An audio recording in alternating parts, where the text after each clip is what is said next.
Hi, I am Tony Russo, and this is Funeral Service Insider from Kates-Boylston. Conversations worth having about death care and end-of-life care, and in this case, also pet care. This week, we are speaking with Donna Shugart-Bethune. She is the executive director of the International Association of Pet Cemeteries and Crematories.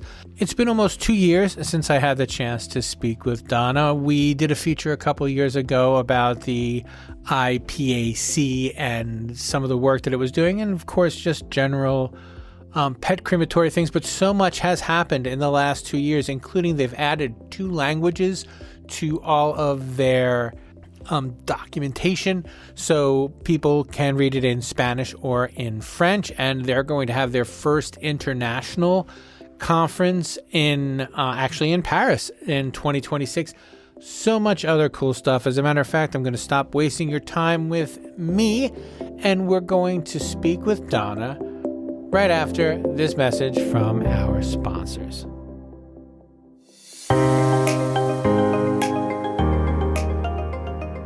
Today's families are asking for greener, more meaningful funeral options, but many funeral homes are still struggling to meet that demand. With 68% of consumers expressing interest in sustainable choices, the gap between what families want and what many providers offer is widening. For more than 25 years, Passages International has helped funeral homes stay ahead of evolving expectations with biodegradable, fair trade, and innovative memorial products that resonate with today's families. Discover how sustainability can strengthen your service offerings at passagesinternational.com. So we, unfortunately, and I'll take complete blame on that, lost touch for a while. I spoke with you about 2 years ago, or maybe a little bit more, maybe a little bit less, about just pet cremation in general. We were coming out of COVID at the time, and, there was this big pet ownership boom, and that was kind of the angle of that story. But you've had a busy 2 years. So I saw that you had your convention in in September, and I reached right out, and I'm like, okay, we got to catch back up because you've kind of expanded beyond anything that I had been prepared to talk about. So tell me about the conference and how, things have changed for you guys in the last 2 years. Thank you, Tony. The conference was just incredibly successful. It was our largest conference to date. And we're an association that's been around since 1971. So that says a lot. Yeah. It was very successful. At that conference, we introduced our historical certification program for alkaline hydrolysis, which has really gained momentum over the last few years in terms of pet aftercare. So that's been very exciting for us. We are in partnership with Cremation Association of North America, CANA, and developed the program together because we wanted to be able to offer, of course, the best practices and standards regarding, alkaline hydrolysis for pets. And it's a project that we've worked on for about 2 years. So we were very excited to roll that out.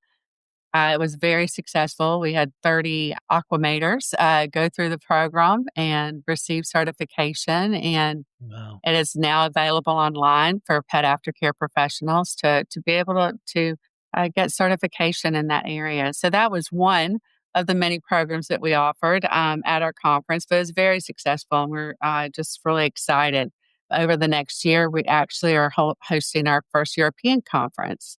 That is so cool. Yeah, it's going to be held in May 28th of 2026 in Paris, France. Oh, God, I'm sure no one's going to want to drag their butt all the way across Paris. Right. It's going to be awesome. We're located on the Seine River. I hope I'm saying that right with my Southern accent.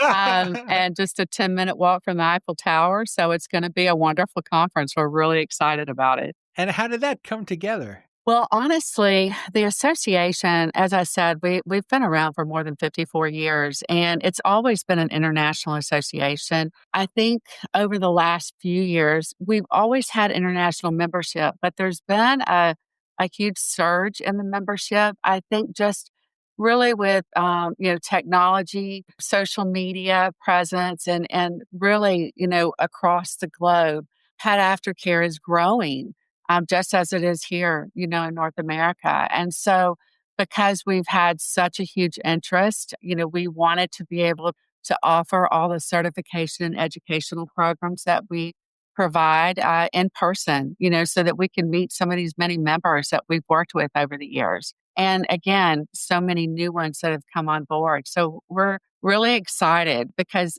it is really historic for us in the sense that, not only are we doing the program in person, we're actually doing certifications in person. In person. That's really going to be such a huge benefit because we have these programs translated now, also into French as well as Spanish. That's a pretty recent accomplishment as well. So it's just exciting to be able to offer really so much education in so many different languages and in different ways, whether it's online or in person. We have all the programs that really can help pet aftercare professionals, offer the very best services and standards. And services and standards is an interesting thing. I'm going to ask you a more complex question than I think I promised I would ask.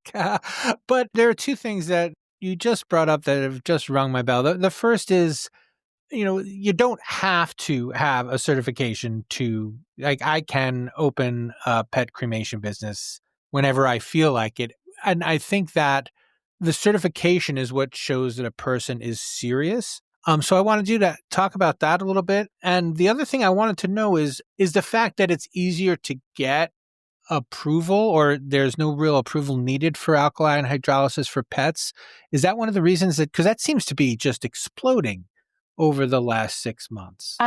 Well, there's a lot of reasons for the development, in alkaline hydrolysis for pets. So there's several factors that kind of go into that. But just to kind of address a couple of things that you stated earlier, you're correct. Pet aftercare is a largely unregulated, self-regulated industry.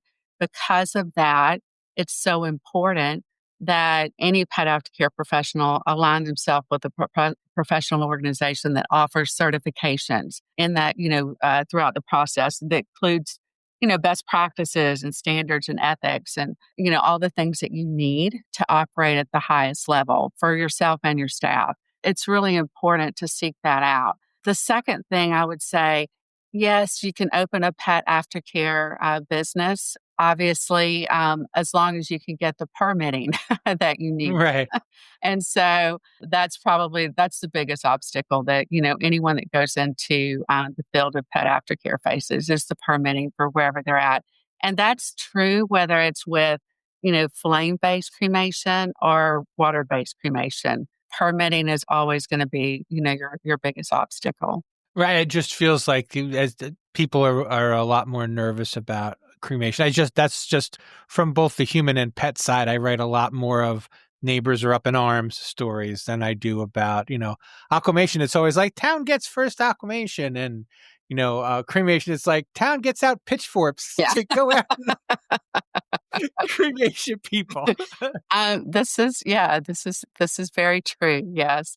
I think it's gaining in popularity. One, because there's a big push in terms of just, more eco-friendly and also it's a little simpler process in actually establishing an aquamation or water cremation aftercare business. So the permitting is probably a little easier than would be with the flame base. But yes, you're right. People do get up in arms when it comes to the permitting. I got the impression from our pre-interview that there's been something of an uptick in funeral homes joining, at least joining your organization. Have you seen more funeral directors moving into the space more recently, I guess, than in the past? But yes, definitely. Yeah. So we have seen more human funeral homes opening up pet aftercare businesses within their realm of business and joining our association. As I always like to state, a lot of times it may seem that it's the same because you're in death care, but it's important for anyone going into pet aftercare is it is different than the death care industry. My father was a human funeral director. That's how he started out. Our family business grew over a 50-year period. He went into pet cremation because he wanted to take care of people and their pets that would come to the funeral home 50 years ago and wanted and asked. And so he kind of started. He was a pioneer in the industry. And so I understand both sides of, pet aftercare and human in the death care industry. But there's such a big difference when you're working with pet parents and also when you're working with human loss. There's the difference. And also just the standard of best practices and what's required. It's the transparency that's required with pet aftercare, the practices that are needed to, make a pet parent feel comfortable in that process. In a lot of ways, it does operate a lot like, the human death care industry and, offering, certain levels of service and professionalism, obviously. But there's a lot of just the crematory management care, transparency, record keeping, and processes that are different that make it for a better experience, not only for your business, but also for your pet parents. Kind of along those lines, do you find that there are many funeral directors who don't have cremation facilities who are joining and providing kind of like just the aftercare part? At our conference here in San Antonio, when we were in San Antonio, we had, I want to say I had about 10 funeral homes that attended that were what we call affiliate members. Affiliate members of our associations are, those that are looking to possibly put in a pet aftercare business. And so they come to the conference because they're able to really learn a lot and determine, is this something that I want to do? Is this, and if so, what type of service do I want to offer?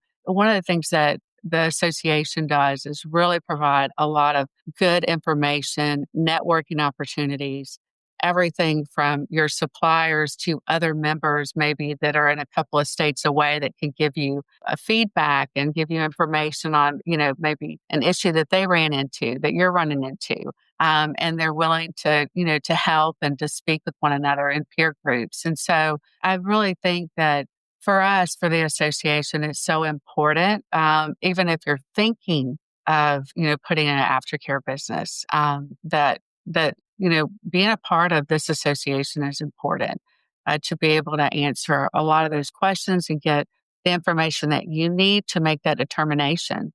How do you want to operate your business? What level of service do you want? Do you want to do flame-based or do you want to do water-based? I guess along the flame-based must be the only one where there are like a private versus communal kind of cremations. It's not called communal though. What's the word? So within the association, we have a standard terminology and it applies across all levels of aftercare. So whether it's, flame-based or water-based, it is a private cremation, which is just one pet in the chamber.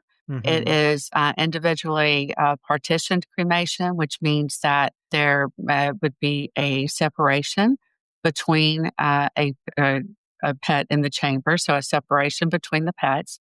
And then it is called communal. So communal cremation would be where there's no separation. The pets are placed in the crematory chamber and there's no return of cremains to the pet parent. Right. I remembered that. I couldn't remember the exact terminology. Well, and it's a lot. And it does apply for water cremation as well. So water cremation is it's different in the way the chambers are, the way the equipment is set up and the division between the two. But a private cremation can, certainly be performed within an aquamation facility. And you would just have just one pet in the equipment at that time, and no other separation would be part of the process. Hey folks, it's Tony Russo here. I just want to take a second to tell you about our upcoming Kates-Boylston events. We have 2 virtual conferences coming up in the next couple weeks. The first is on January 28th. That is Cremation Innovations. And the second, Cemetery Grounds and Structures. Both virtual events are free and online. You just have to register in advance to make sure you get invited. If you register in advance and you can't make it, no problem. Right after the event, actually the day after the event, we put a little music on it and we send it out to anyone who can't make it or anybody who would like to sign up and see it. Those events you can register for by clicking in the link in the show notes. But for all of our events, and we already have a bunch slated for 2026, you can just visit events.kates-boylston.com. And when we spoke, you gave me the impression, my notes give me the impression, that there was a trend toward more private cremation among pet crematories. Is that still the same? Does that hold? Am I even close on that? Yeah, no, definitely. Yes. Private cremation is definitely, and I think because there's more education towards the pet parent. So the pet parent is becoming more and more aware and more educated on the process, and they want the private cremation. They look at their pet as their family member, member of the family, and that's how they would treat their human family members, and that's how they want their fur babies treated. They want a private cremation. And memorials are just so important now as well. And it's not just an urn. There's so many options in terms of memorials. And pet parents they want more and they're asking for more. Can you talk about some of the memorialization things that you see as kind of being on the rise? In addition to the urn, what are pet parents kind of leaning to the most? Such a great question, Tony. And at our last conference in San Antonio, we had 30 exhibitors at our conference, and actually we had 32 exhibitors at our conference. Uh-huh. And of those, 11 were new exhibitors with new products, which I just love to see. Every year there's so many new things coming on the market. And a couple of the really neat things are a lot of art where remains are taken and from your pet, and art is created from the cremains based on the DNA makeup and the chemicals that are part of your pet's makeup and the art that can come from that. So that I won't say it's brand new on the market. It has been around, but it's gaining in popularity. It's a really cool option, and it's different than just maybe the pendants that you're used to seeing in terms of jewelry. There's also we had a vendor that had a glass, an acrylic cube that lights up with a complete image, 3D image of your pet. And that seems to be gaining in popularity as well. So there's really some really unique and new things on the market coming out that are becoming and gaining, a lot of popularity. One of the things that human funeral directors tend to struggle with is the digital aspect of it. And, when my own, when it was time to get my own pet cremated, I discovered that many pet cremation centers are in pretty much the same boat. A lot. Do you find that? Do you find that the pet crematories are still kind of struggling with what you can buy, what you can do online, and what you have to do in person? In terms of software, are you speaking? Yes, software programs that track the pet throughout the process, and right. Because for me, I went to the only thing I could do was go to the local vet and hope for the best. Right. Yeah, and I was surprised. I live in a really rural place, so I wasn't shocked, but I didn't know if that was representative of the state of the industry or if there was if the continuum was larger than that. Yeah, it's such a great question, Tony, because a lot of times, probably 90% of the time, if something that happens with your pet's sick, you're going to go to your veterinary hospital. You're going to rely on your vet to give you the referral of, what you should do or what your options are.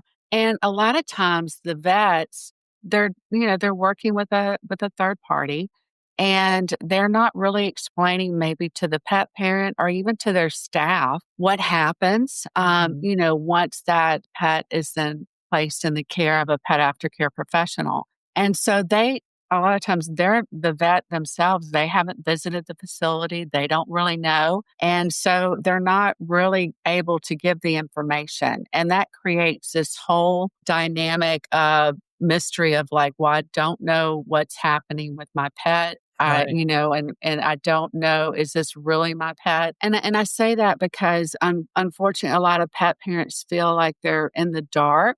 And the best thing that you can do is have full transparency. And that's something that we encourage. And that starts, with the vet hospital, educating the vet hospital on how your process works, what your tracking is, what your code of ethics, having an open door policy, making sure that they come in and visit, allowing the pet parent to see the pet's body if they would like to, visit and see their pet before cremation, just having a full disclosure of the entire tracking process and educating the vet hospital, because then they can educate and feel comfortable in talking to the pet parent. A lot of times people don't realize that as a pet parent, they have the option to make the decision on what happens with their pet in pet aftercare. So they don't have to necessarily go with whatever the vet is telling them. It's their pet's body and they have the ultimate decision. And so they can ask those questions, but it's up to the vet hospital to make sure that they give them those options and they talk about that. And that leads to, it's up to the pet aftercare professional, if you are partnered with a vet in your area, that you educate them in that way, that they know and they understand, how the process works and what best practices you have in place and transparency that you have to offer them and to the pet parent to give them that level of comfort and knowing that their pet is taken care of in the best way possible at the highest level with really a culture of excellence and integrity.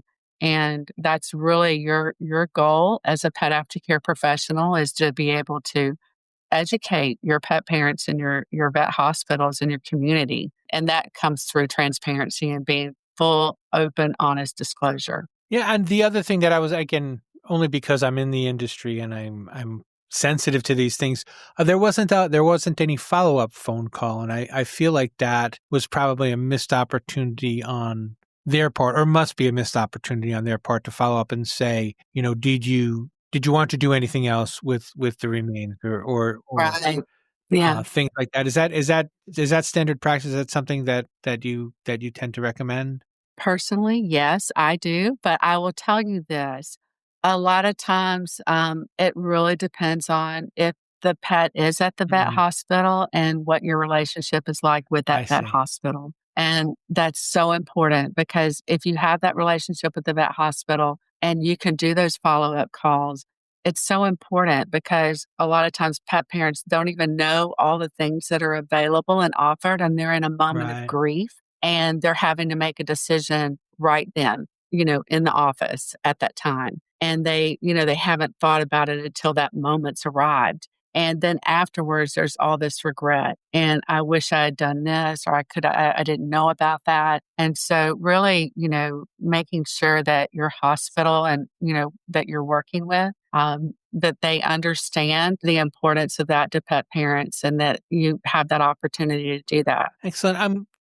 We spoke last time about you guys can provide troubleshooting as well as training. And what are some of the common troubleshooting, either operational or ethical challenges that you discover that you're helping new members learn, I guess? Yeah, well, we have a couple of things. We have a standards and ethics committee, and the ethics committee, just like with anything in life, if someone has a lot of grief and things don't go exactly the way that maybe they think that it should go, maybe they didn't get that follow up phone call Right. we just talked about, and and grief a lot of times can quickly turn to anger, which ends up going online Yeah. immediately. And that's when we get those phone calls. We get those calls here at our office. And then, if it is a member of our association, what we try to do is talk with the pet parent immediately, calm things down, talk with, we act as a mediator between the pet parent and the pet aftercare facility. And we look at maybe a procedure that, that needs to be put into place that wasn't there, and that's, can alleviate some issues. Maybe it could be, sometimes pet parents, like I said, they didn't get a phone call and they're upset about that. Or maybe it's they got their pets' remains back and, they had two French bulldogs and their first one, the remains were a lot more than the second one and they don't understand why and they don't think it's their pet. And sometimes it's just having that education with, the pet parent and also the pet aftercare facility. The importance of, documentation, whether you're weighing cremains before and you're weighing cremains after, that way you've got documentation and you've got things into place that is a standard within our accreditation program that helps to also protect you so that you can show, that you have documentation and full transparency throughout the process. And again, those are one of those things that we don't necessarily do in the human world, but we do that in the pet aftercare world that are so important. And that's part of our accreditation program. So our accreditation program is the only accreditation program within our industry. We have more than 350 standards, and it's through a mobile app program that we offer. So it's very easy to become an accredited facility, and it helps you put practices and standards into place that can obviously protect yourself and protect your business. And it also gives you accountability also for your staff and yourself throughout that whole process. And again, if something does, a pet parent, something they're upset or something doesn't go the way that they think it should go, or maybe something doesn't go right, you've got the procedures into place that can help educate not only your staff, but the pet parent and, make changes that might be necessary to implement. Our accreditation program is, we have many facilities that are actually use the accreditation program to actually set up their Wow. businesses from the beginning. Here at the IAPC, we're really dedicated to just advancing, standards, ethics, professionalism through our accreditation program, going through pet aftercare and changing the industry as a whole, changing it to standards that are geared towards making sure that all these horror stories that you hear, unfortunately, in the news, that those are a thing of the past. That's our goal. We want to be able to provide education and programs that get rid of the problems and the bad players, unfortunately, that every industry has. Just a future question. What do you see the next 5 or 10 years or so as being the most important change coming for either for the industry or for pet parents or for both or for the response of one to the other? I think within our industry, again, water cremation is definitely Right. growing. I think that, that's going to continue to grow within our industry. I think you're going to continue to see more and more memorial products come on the market that are unique and different. And for the pet parent, I think you're going to see more and more requests for, services, whether that be viewing, whether that be, taking time to be able to memorialize their pet prior to cremation. You're going to see pet parents request and insist on more. They're becoming more and more educated, and they're going to become more and more, they're going to ask more questions and be more inquisitive. It's not going to be as just handed off to a third party. I think they're going to want the technology as well, that they get that phone call before, during, and after, and there's follow through, and they can see, what's happening with their pet, just like they can in their, just like with their vet hospitals. They provide that within the vet hospital. So they expect that in aftercare as well. Excellent. And that is pretty much all I have for you, but you may have something else for me. Is there something I should have asked and didn't, or something you thought you'd get the opportunity to say, but I didn't provide it to you? Well, I think you did a fantastic job, Tony. I think Oh, thank you very much. being a member, the one thing I would like to just, add Please. is being a member of the IAPC really helps to set, anyone that's looking at pet aftercare, it helps to set the tone and ensure that your facilities are meeting and maintaining the highest level of care and professionalism. And it tells your community that as well. I feel like that whenever you have that opportunity to learn from your peers and whether it's, a state over or, in another country. It's a very exciting time to be a part of pet aftercare and just the terms of the growth and the industry and all the, really new things that are coming forward within the industry. Excellent. Well, thank you so much for your time and for sharing your story. I'm happy to do so. Thank you, Tony. Today's families are asking for greener, more meaningful funeral options, but many funeral homes are still struggling to meet that demand. With 68% of consumers expressing interest in sustainable choices, the gap between what families want and what many providers offer is widening.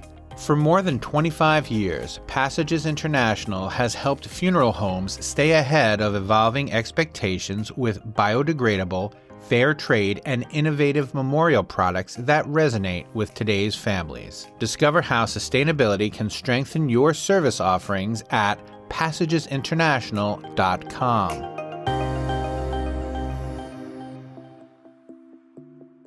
Always a pleasure to speak with Donna, even if it is a full 2 years later. We will definitely catch up with her before 2 more years go by. But if you still can't get enough, all I can do is recommend to you to check out this month's American Cemetery and Cremation. She spoke with our editor there, Tom Nondorf. And of course, I have a short feature on her as well in the upcoming Funeral Service Insider, the newsletter. So it is Donna Shugart-Bethune month here for us. And that will do it for this time. Funeral Service Insider, the podcast, is a Kates-Boylston production. It was written and edited by me, Tony Russo, and you can reach me by going to the show notes and clicking through to my email address. I'm always happy to hear what you would like to hear on the show and what you would like me to report on, and I'm happy to read your letter if you want me to. If you don't say that you want the letter read, I assume that you don't because I don't want to surprise anybody. But that will do it for this week on Funeral Service Insider, the podcast.